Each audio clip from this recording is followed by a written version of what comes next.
أعوذ بالله من الشيطان الرجيم بسم الله الرحمن الرحيم وإذا حضر القسمة أولو القربى واليتامى والمساكين فارزقوهم منه وقولوا لهم قولا معروفا. د سورة نساء اوله حصہ شروع وا پای کې 14 احکامات ذکر کول بین الرعیت د معاشرې د اصلاح د فارا 14 احکامات الله رب العزت ذکر کول په دی اوله حصہ کې پای کې 15 احکامات ذکر شیو. 15 نمبر حکم داو الله رب العزت ویلیو چې حقدار الله داغي حق ور کوي اعطاء الحق لمن هو اهله چې خزا د سمرا میراث حقدار ده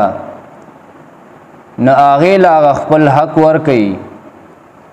کاغه ماشومه ده ک بډای ده ک ځوان ده دارنګي پسړو کې ک بډا ده ک ځوان ده ک ماشوم ده نو هغه لا په میراث کې خپل حق ور کوي ځکه د هر یو انسان خپل حصہ هغه مقرره ده. اوس دا آیت هم په بار د میراث باندې لري په بار د تقسیم د میراث کې ده. خو بعض مفسرین وایي چې دا آیت منسوخ ده. بعض مفسرین وایي چې دا آیت منسوخ ده خو زمونږ اساتذه کرام اغی د دې آیت داسې معنی کوي چې دا آیت محکم ګرځي. اغی وای دا آیت د محکماتو نه دی او هغه په دې معنی باندې چې دا اولو القربا دا یتیمان مساکین دا ټول دا په دې میراث په دې حق د میراث کې داخل دي. دا ټول چې د میراث حقداران دي. نو الله رب العزت وایي چې کله د تقسیم مطالبه وکي تاسو ته وایي چې موږ خپل حق را کوي خپل حصہ را کوي په میراث کې نو الله رب العزت وایي د خپل حصہ ور کوي او کم از کم که حصہ والا هغه ټیم سره نشي ورکولې ځکه تقسیم هغه د مرګ پسې هغه ډیر ګران وي ځکه نور چې در مصیبتونه ډیر وي نو هغه متولی چې کم دی هغه مشر چې کم دی نو هغه لا فکار دی چې هغه د یتیمانو لا د مساکینو لا د خپلوانو لا چې هغه څومره حصہ څومره ضرورت دی هغه ضرورت دی ولا پوره کی او ورته دی وایي چې تاسو له پوره حصہ پس د تقسیم نه درکو چې روستو تقسیم وشي نو تاسو له هغه حصہ پوره درکو خو اوس صرف دومره واخلي چې تاسو ضرورت ورته تاسو ضرورت پوره شي او نرمه خبره دی ورته وکي په نرمای سره دی ورته وایي چې تاسو حصہ په خپل ځای باندې را تاسو ته خپل حصہ ملاويږي خو اوس لا ټیم د تقسیم نه دی تاسو دا پوره حصہ هغه پس د تقسیم نه ملاويږي. ترجمه د آیت وَإِذَا حَضَرَ الْقِسْمَةَ او کله چې حاضر شي القسمت د قسمت نه مراد مطالبه د تقسیم ده. اذا حضر القسمت کله چې حاضر شي مطالبه د تقسیم ته اولو القربا خپلوان والیتاما او یتیمانان والمساکین او مسکینان او دا یتاما او مساکین دا ځان ذکر کړل لپاره د ترحم. الله رب العزت وی دا ډیر کمزور طبقه ده ډیر چې دنو عاجزان طبقه ده د دې څوک په سر باندې د لاس کې خودو والا نشته نو الله رب العزت وایي د دې په ډېر زیات خیال وساتئ والیتاما او یتیمانان والمساکین او مسکینان فرزقوهم نو الله وی رزق ورکړي دی لرا منه د دغه مالنا دی له دغه مالنا رزق ورکړي د دې چې څومره ضرورت دی او ورته وای وقولوا لهم او وای لهم دیتا قولا معروفا ویناخا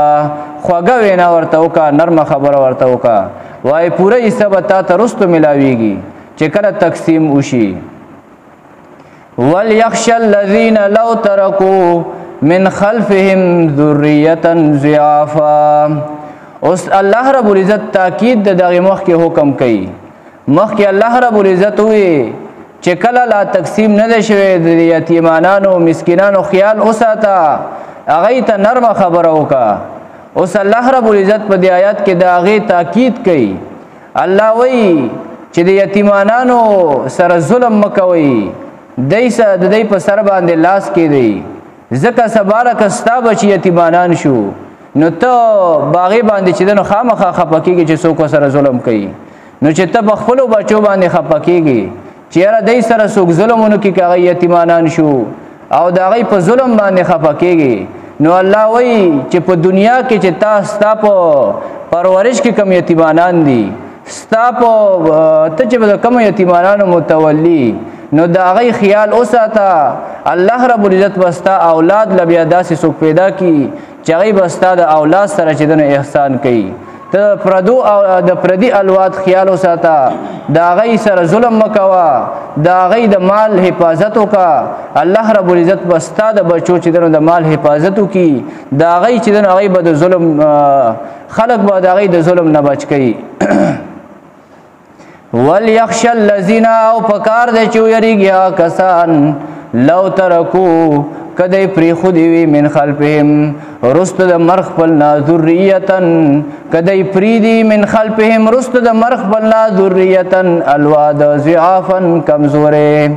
خافو علیهم نو دی یریږي پاغی باندې چې دی سره سوک ظلمونه کی دی پاغی باندې یریږي چې را دی سره سوک ظلمونه کی د دی د مال سوک ضایع نه کی سوک تینا مال نه خوري نو چې ته د خپل الواد مبارک ته یریږي نو د پردي الوادم خیال وساته کنه دا غي مال اول تخري اول شي د یتیمانو سره ظلم کی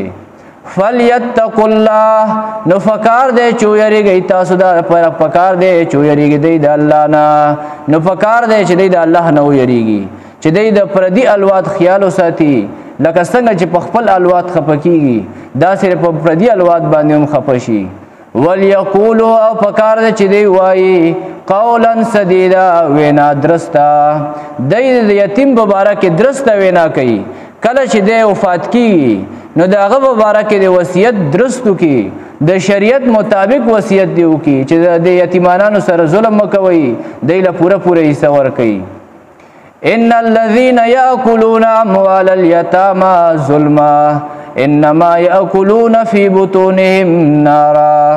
اوس په دې آیت کریمه کې الله رب العزت تخویف اخروی ور کوي هغه چاته چې هغه د یتیم مال خوري